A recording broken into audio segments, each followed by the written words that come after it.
Los judíos toledanos se ocupaban de la enseñanza y de las ciencias del espíritu, formando parte de la escuela de traductores que dio prestigio universal a la ciudad. Pero también los había mercaderes y banqueros como Samuel A. Leví, que es quien edificó a su costa esta lujosísima sinagoga llamada del Tránsito. Aún pueden leerse las alabanzas a Pedro I, gran protector de la comunidad. Santa María la Blanca es la sinagoga más antigua del mundo. Data del siglo XII y se debe, según la leyenda, a la debilidad que Alfonso VIII sentía por la bellísima Raquel, cuyo nombre suena a plata y sabe a miel.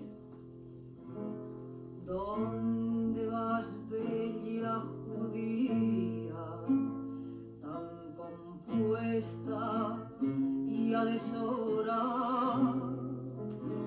Voy en busca de Rebeco, voy en busca de Rebeco, que está en una...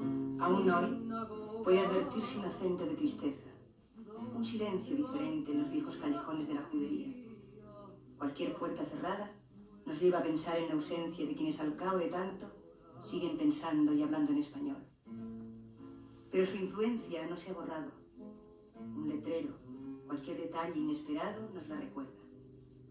Sin contar el mazapán, masa pan, imprescindible en nuestra Navidad.